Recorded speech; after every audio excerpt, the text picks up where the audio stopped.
तो उसके बारे में बताया कि ना उसको झपकी आती है, ना नींद आती है, और आसमान और ज़मीन में जो कुछ है सब उसी का है।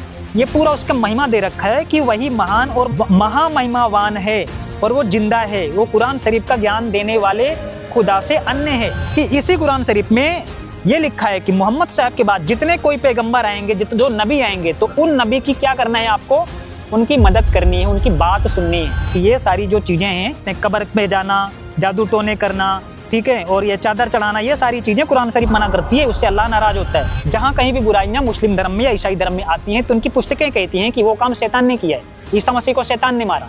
आइए और आपको दिखाते हैं, आपको दिखाएंगे शैतान ने मांस खाने का आदेश दिया है। आपको शैतान गुमराह कैसे करता है आपको दिखाएंगे। शैतान है और गुमराह करता है कि ये कुरान शरीफ है, ये कुरान मजीद है, इसमें ऐन सीन काफ का जिक्र है।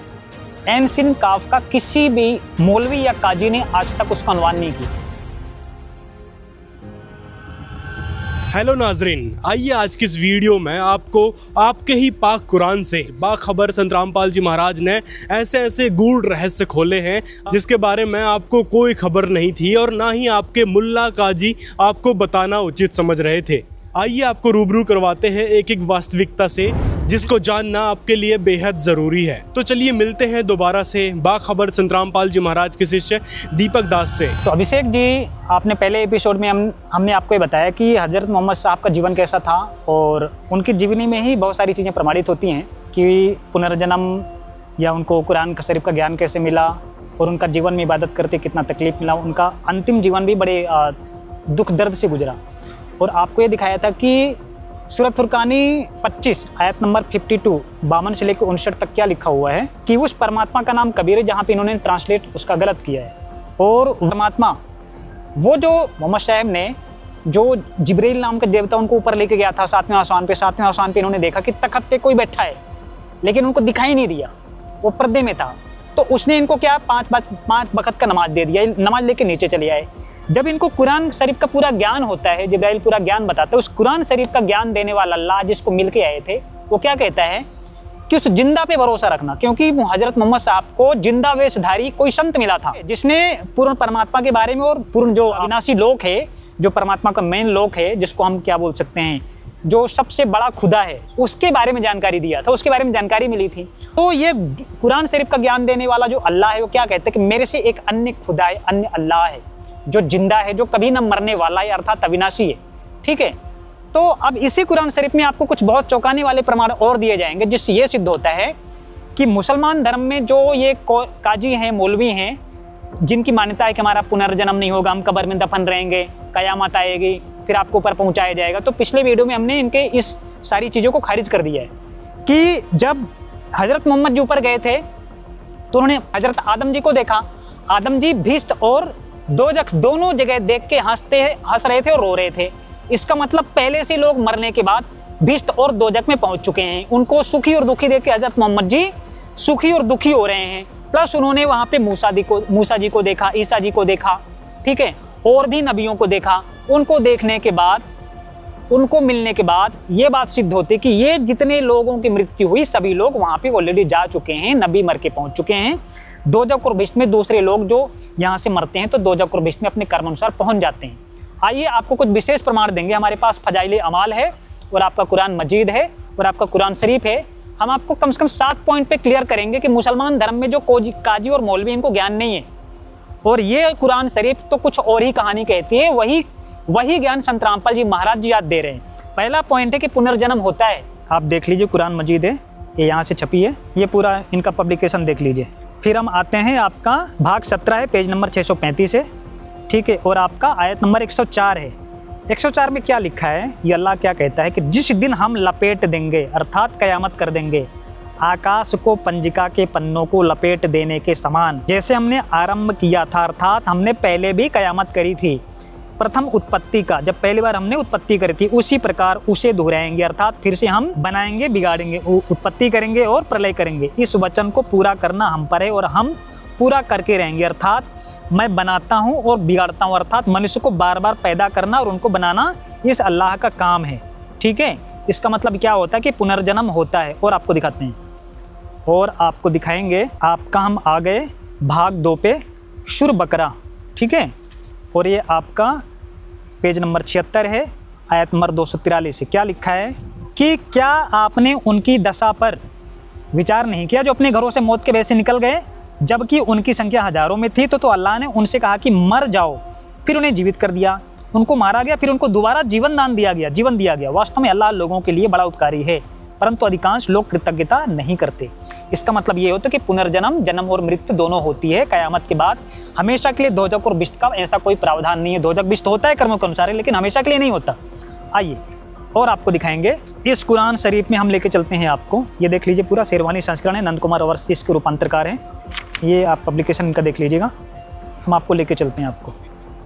ये आपका सूरतुल बकरती 283 पेज नंबर है आपका 243 और 244।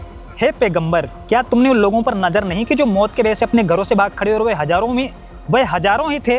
फिर अल्लाह ने उनको हुक्म दिया कि मर जाओ, फिर उनको जिलाकर उठाया। बेशक अल्लाह तो लोगों पर बड़ा कृपालु, लेकिन अक्सर लोग शुक्रगुजार नहीं होते। ठीक है, और अल्लाह की राह में लड़ो और जाने रहो कि अल्लाह सब सुनता और जानता है। इसका मतलब है कि आपको मारा और आपको दोबारा जीवन देके आपको दोबारा जिंदा किया, उसने पुनर्जन्म दिया। ये दो जगह से हमने प्रमाणित किया कि पुनर्जन्म होता है, क्योंकि कुरान मजीद में क्या कहता है कि हम आकाश को और धरती को पुलिंदों में लपेटेंगे, और लपेट के जैसा हमने पहली बार इसको बनाया था वैसे फिर बनाएंगे और फिर बिगाड़ेंगे। प्रथम उत्पत्ति भी करेंगे और इसका नाश भी करेंगे। तो जब नाश करोगे और उत्पत्ति करोगे तो उत्पत्ति में आप लोगों को फिर से पुनर्जन्म दोगे, तब तो आपकी सृष्टि बनेगी। इसका मतलब ये होता है, अर्थात पुनर्जन्म होता है।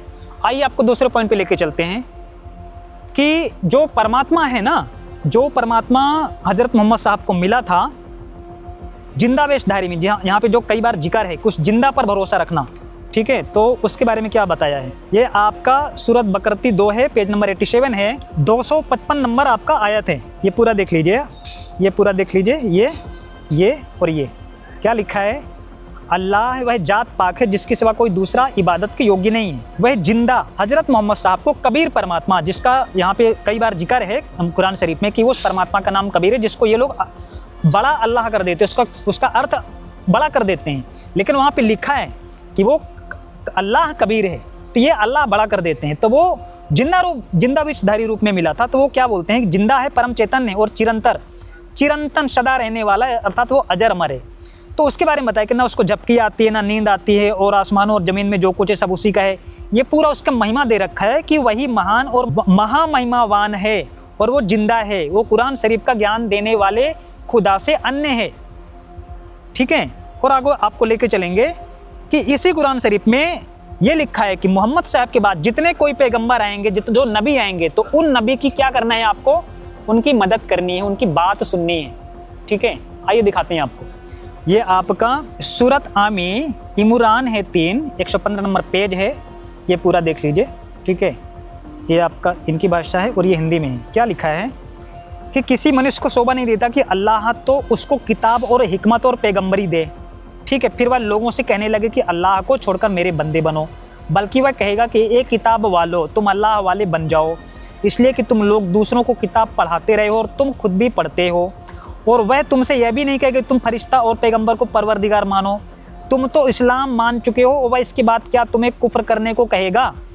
और ए पैगंबर, याद दिलाओ कि जबकि अल्लाह ने पैगंबरों से वादा लिया कि मैं तुमको जो किताब और इल्म दूं, फिर कोई और पैगंबर तुम्हारे पास आए, इस कुरान शरीफ का ज्ञान देने के बाद, मोहम्मद साहब के जाने के बाद भी अगर कोई दूसरा पैगंबर आए, तुम्हारे पास आए, कोई रसूल आए, और जो तुम्हारे पास किताबें हैं उनकी तस्दीक करे, तो देखो जरूर उस पर ईमान लाना। संत रामपाल जी महाराज जी आज वही काम कर रहे हैं। इन काजी मौलवियों को संपूर्ण ज्ञान ना होने के कारण संत रामपाल जी महाराज जी वो इल्म वाले संत हैं, वो बाखबर हैं, जो दोबारा कुरान शरीफ को लोगों को पढ़ा रहे हैं, मुसलमानों को बता रहे हैं। तो जरूर उसकी मदद करना, उससे लड़ना झगड़ना नहीं, उसकी बात मानना, उसकी मदद करना। और वादा लेने के बाद अल्लाह ने पूछा क्या तुमने इकरार किया और उन बातों में मेरी डाली जिम्मेदारी का बोझ कबूल किया, तो वे बोले हम इकरार करते हैं। अल्लाह ने फरमाया अच्छा तो गवाह है ना, गवाहों में मैं भी तुम्हारे साथ गवाह हूँ। अर्थात जब भी कोई रसूल या पैगंबर आएगा तो उसकी बात मानने, उसकी मदद करनी। तो वो वर्तमान में मोहम्मद साहब के बाद, हजरत मोहम्मद के बाद संत रामपाल जी महाराज जी वो बाखबर हैं, जो इल्म वाले हैं, जो इन सभी पुस्तकों का गूढ़ रहस्य खोल रहे हैं, लोगों को बता रहे हैं। आइए और भी चीज़ें आपको दिखाते हैं कुरान शरीफ में क्या लिखा है। ये जो चादर चढ़ाते हैं, कब्र पूछते हैं ना मुस्लिम धर्म में, उसके लिए मना किया हुआ है। दिखाते हैं आपको। ये आपका ये है, ये सारा देख लीजिए। और ये कुरान मजीद में भी दिया हुआ है, कुरान शरीफ में भी दिया हुआ है, हमने इस जगह इंडिकेट किया है। इसमें क्या लिखा है, ये आपका 51 नंबर आयत है। क्या तुमने उन लोगों पर नज़र नहीं की, यह यहूदियों के बारे में लिखा है, कि जिनको किताब से हिस्सा दिया गया और वह जिप्त, जादू टोना सगुन असगुन रमल यानी सुपरस्टिशन की मातहत बातें और तागुत यानी शैतान को मानने लगे। और काफिरों के बाबत कहते कि मुसलमानों से तो यही लोग ज़्यादा सीधे रास्ते पर हैं। तो ए पैगंबर यही लोग हैं जिन पर अल्लाह ने लानत की, और जिस पर अल्लाह लानत करे मुमकिन नहीं कि तुम कोई मददगार पा सको। अर्थात ये सारी जो चीज़ें हैं क्या बोलते हैं, कब्र में जाना, जादू टोने करना, ठीक है, और ये चादर चढ़ाना, ये सारी चीज़ें कुरान शरीफ मना करती है, उससे अल्लाह नाराज़ होता है। ठीक है, आज जो मुसलमान धर्म में ये जो पाखंड फैला उसका विरोध करती है कुरान शरीफ। और ये और आपको दिखाएंगे कि मुसलमान धर्म में मांस खाना या बुराइयाँ करना कहाँ से पैदा हो गई। ये सारा देखिए ये क्या लिखा है, इसमें ये बताया है कि भाई हमने मरियम के बेटे ईसा मसीह को जो अल्लाह के रसूल थे कत्ल कर डाला, और ना तो उन्होंने उनको कत्ल किया और ना उनको सूली पर चढ़ा सके, मगर उनको उनकी सूरत जैसा धोखा मालूम हुआ। और जो लोग इस बारे में तरह तरह की कई बातें निकालते हैं तो इस मामले में भ्रम में पड़े। अर्थात ये क्या कहने का मतलब है, उनके जैसा रूप बनाकर किसी दूसरे ने ईसा मसीह को फांसी पे चढ़ा दिया। इनको इसकी खबर तो है नहीं, मगर सिर्फ अटकल के पीछे दौड़े चले जा रहे हैं, और यकीनन ईसा को लोगों ने कत्ल नहीं किया। अर्थात देवताओं ने कुरान शरीफ और बाइबल के आने के बाद से ही गड़बड़ी फैलाना शुरू किया, चाहे वो ईसा मसीह को मारना हो, चाहे मांस खाने का आदेश हो, चाहे जानवरों को कत्ल करने का आदेश हो। ये परमात्मा या अल्लाह या बड़े अल्लाह या खुदा या कबीर का नहीं है। ठीक है, तो इससे ये बात सिद्ध होती है कि जहाँ कहीं भी बुराइयाँ मुस्लिम धर्म में या ईसाई धर्म में आती हैं तो उनकी पुस्तकें कहती हैं कि वो काम शैतान ने किया है, ईसा मसीह को शैतान ने मारा। आइए और आपको दिखाते हैं, आपको दिखाएंगे शैतान ने मांस खाने का आदेश दिया है। ये आपका कुरान शरीफ है और यही जिक्र कुरान मजीद के 165 नंबर पेज पे है, और यहाँ पे ये लिखा है, ये पूरा देखिए। और आपका ये आयत नंबर 1 है, ए ईमान वालो, जब तुम ईमान ला चुके हो तो तुमको चाहिए कि अल्लाह के तमाम हुक्मों पर चलने का करार पूरा करो। तुमको हलाल हैं चरने वाले चौपाई मवेशी, यानी चौपाइयों को खा सकते हो सिवाय उनके जो आगे तुम्हें बताए जाते हैं। लेकिन जब तुम एहराम की हालत में हो तब शिकार को हलाल ना समझना। ये एहराम क्या होता है, जिस कपड़े को पहन के ये आपका मक्का मदीना या हज करने जाते हैं उसको कहते हैं एहराम। जब आपने वो वस्त्र धारण किया हो कि जब तुम मक्का मदीना जा रहे हो, हज करने जा रहे हो, तो उस हालत में शिकार ना करना। बेशक अल्लाह जो चाहता है हुक्म देता है। अभिषेक जिसका मतलब क्या होता है कि जब तुम खुदा की इबादत कर रहे हो, अपने हज पे हो, तो जानवर को ना काटना, इसके पहले काट सकते हो। तो ये दोगली बातें हो गई। इसका मतलब सीधा सा होता है कि अल्लाह को चाहने वाले अल्लाह की बनाई किसी चीज़ को कत्ल नहीं करोगे। जब तुम एहराम की हालत में कत्ल नहीं कर रहे हो तो बाकी अन्य स्थितियों में आप जानवरों को क्यों मार रहे हो? जब इतने पवित्र स्थिति में आपको बोला गया है कि शिकार को हलाल ना समझना, अर्थात जानवरों को नहीं मारना, तो बाद में क्यों मारते हो? तो ये शैतान का आदेश है, ठीक है, कि तुम मांस खाओ। ये अल्लाह का हुक्म नहीं है, ये मिक्स करके ज्ञान दिया हुआ है। और आइए आपको दिखाते हैं, आपको शैतान गुमराह कैसे करता है ये आपको दिखाएंगे। शैतान है और गुमराह करता है। ये देख लीजिए, यहाँ पे हिंदी है, ठीक है, क्या लिखा है, हिंदी अनुवाद किया है कि लोग तुमसे क़यामत का हाल दरियाफ्त करते हैं, तुम कहो कि क़यामत की खबर तो अल्लाह ही के पास है। हमने अपने सरदारों अपने बड़ों का कहा माना, फिर उन्होंने हमको राह से भटका दिया। राह से शैतान ने भटका दिया, अल्लाह का आदेश से आपको अलग से आदेश दे दिया, वो शैतान ने भटका। इसका मतलब होता है कि भाई ये भटकाने का काम और बुरे काम करवाने का काम, पाप करवाने का काम शैतान करता है। अल्लाह ने जो बोला उससे अलग कोई रास्ता इख्तियार होता है मुसलमान धर्म में तो वो शैतान का, इससे ये सिद्ध होता है। आइए और आपको दिखाते हैं, आपको बहुत बड़ी चीज़ दिखाएंगे अभिषेक जी कि ये कुरान शरीफ है, ये कुरान मजीद है, इसमें ऐन सीन काफ का जिक्र है। ऐन सीन काफ का किसी भी मौलवी या काजी ने आज तक उसका अनुवाद नहीं किया। उसके बारे में बाखबर संत रामपाल जी महाराज जी बताते हैं। ऐन सीन काफ का मतलब जो डिकोड किया गया संत रामपाल जी महाराज जी ने किया है, तो वो ज्ञान और वो डिकोड संत रामपाल जी महाराज जी देते हैं, वो उसके बारे में पूरा खोल के बताते कि ऐन सीन काफ क्या है। आइए आपको दिखाते कुरान शरीफ से, ये वही कुरान शरीफ है, ये देखिए 42 सुरतुर सूरा 62, ये देखिए पूरा लिखा है, हामीम ऐन सीन काफ, ये हिंदी है, हामीम ऐन सीन काफ। यहाँ पे इसका इन्होंने कुछ भी अनुवाद नहीं किया है, ठीक है, ये पूरा उन्होंने लिख दिया है। तो ये जो ऐन सीन काफ है, ये आपको हम भगवत गीता से जोड़ के देखते हैं कि भगवत गीता के अध्याय 17 के श्लोक नंबर 23 में लिखा हुआ है कि 3 मंत्र से उस बड़े परमात्मा की, उस अल्लाह की या उस खुदा की आपको इबादत करनी है, 3 तरीके के मंत्र की। तो ये उसकी तरफ इशारा करता है। ऐन सीन काफ कोई मंत्र नहीं है, ये एक कोड है जिसको डिकोड संत रामपाल जी महाराज जी ने करके रखे हैं। इसका आज तक किसी ने अनुवाद कहीं भी नहीं किया, इसमें भी अनुवाद इसका नहीं है। ये देख लीजिए, इसका एन सिन काफ का अनुवाद नहीं है, सीधा एन सिन काफ लिख दिया है। तो एन सिन काफ क्या है? ये वो इलम वाले जो संत हैं, जो बाखबर संत हैं, संत रामपाल जी महाराज जी देते हैं। अभिषेक जी, हमने ये जो 6-7 पॉइंट लेके आपके साथ बातचीत करी है, सारी चीज़ दिखाई, तो हमने ये सिद्ध किया पुनर्जन्म होता है, लेकिन मोक्ष भी होता है। मोक्ष क्या होता है कि उस बड़े अल्लाह खुदा कबीर के लोक में जाने के बाद, उसकी जगह पे जाने के बाद, उसके स्वर्ग में जाने के बाद आपका दोबारा पुनर्जन्म ना हो, यहाँ पे गधे कुत्ते सुअर नहीं बनो, यहाँ पे नरक में नहीं भोगो। ठीक है, तो हमने क्या पॉइंट सिद्ध किया कि आपका पुनर्जन्म ना होना मोक्ष कहलाता है, लेकिन आपकी कुरान शरीफ कहती है कि पुनर्जन्म होता है। आपका जो खुदा है, अल्लाह है, जिसने कुरान शरीफ का ज्ञान दिया, वो कहता है कि मेरे से अन्य कोई खुदा है जिसका नाम कबीर है। मैं तो आकाश और जमीन को पुलिंदों की तरह लपेटता हूँ, अर्थात इसको खत्म करता हूँ फिर बनाता हूँ। इसका मतलब जब बनाऊंगा तो उत्पत्ति करूंगा, जैसा कि पहले किया था, यानी पहले भी मैंने कयामत लाई थी, लोगों को बनाया था, फिर से कयामत लाऊंगा, फिर से लोगों को मिटाऊंगा, लोगों को बनाऊंगा, धरती बनाऊंगा, आकाश बनाऊंगा और खत्म करूंगा। इससे ये सिद्ध होता है कि पुनर्जन्म होता है। और आपको दिखाया था पिछली वीडियो में कि उधर भिष्ट और दोजक दोनों जगह में जो हजरत आदम थे वो रो रहे थे देख के अपने बच्चों को, तो वो कब्र से निकल के ही तो गए होंगे, कयामत के पहले तो निकल के गए होंगे। तो ये कयामत और बाद में आपको भिष्ट और दोजक लेके जाएंगे और आप कब्र में लेटे रहोगे, पड़े रहोगे, ये सारी बातें निराधार साबित होती है कुरान मजीद से, कुरान शरीफ से। संत रामपाल जी महाराज जी ने और भी बहुत सारी चीज़ें कुरान शरीफ से बताई हैं, हम आपको अगले वीडियो में बताएंगे। तो इस पॉइंट से सभी मुसलमान भाइयों से मेरा निवेदन है कि संत रामपाल जी महाराज जी का सत्संग सुने। उन्होंने एक पुस्तक लिख रखी है, मुसलमान नहीं समझे कुरान ज्ञान। ठीक है, ये पुस्तक है मुसलमान नहीं समझे कुरान ज्ञान। इसको ऑर्डर करें हमारे आश्रम के नंबर पे और इसको पढ़ें। और ये जो मौलवी काजी बैठे हैं वाकई में इनको ज्ञान नहीं है, तो बाखबर जो इलम वाला संत है जिसके बारे में कुरान शरीफ कहते हैं कि उसके आने के बाद उसकी बात सुननी, उसकी मदद करनी है। ठीक है, तो संत रामपाल जी महाराज जी को सुनो, जानो और उस बाखबर को पहचानो और अपना कल्याण करो। तो दोस्तों, ये था पूरा सच पाक कुरान का। पाक कुरान ने आपकी वो गलत फहमियों को दूर किया है जिन गलत फहमियों को आपने अपना रखा था।